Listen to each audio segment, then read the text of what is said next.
So yun guys, no, ito yung ating gagawin. Nakita nyo to. Ito lang yung pinagtataka ko bakit itong pangalan na to ay naitago dito sa ilalim ng bulsa. Hindi ko alam kung style ba to o ano, basta yan guys. Ayusin natin to. Kita mo yan, may punit yan. Mamaya makikita nyo yan pag natapos na to, ay ibabalik natin to sa maayos na kaayusan. So sana samahan nyo ako hanggang dulo, at nang sa ganun ay makita nyo kung paano ko to ginawa. So itong pangalan na to, yan, ilalabas natin. Ayusin muna natin yung butas, tapos ilalabas natin tong pangalan na to, at nang sa ganun ay parang back to original pa rin. Ito yung pinagtataka ko, bakit natakpan siya ng cover. Ayan o. Ano ibig sabihin yan? So hindi ko rin lubos maisip bakit ganyan. So huwag na natin patagalin pa. So sana masamahan nyo ako sa repair na to, at nang sa ganun ay makita nyo kung ano yung kaibahan niya pag natapos na itong repair. So tayo na guys, at nang sa ganun ay malaman na natin.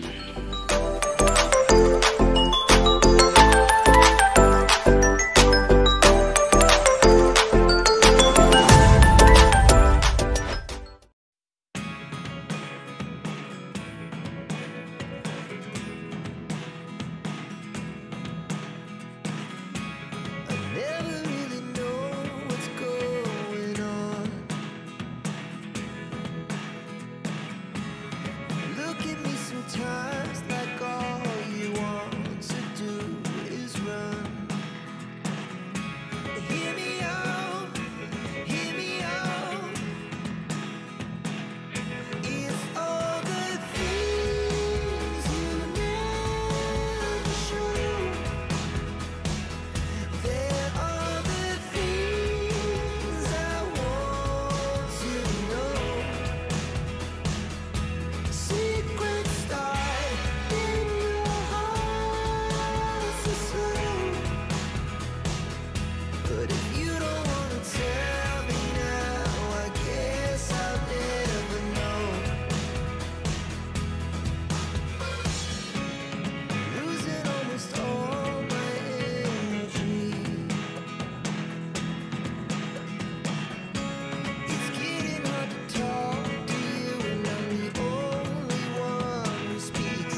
as of now ay nasa pagsusursi pa rin tayo. So actually malapit na tayong matapos.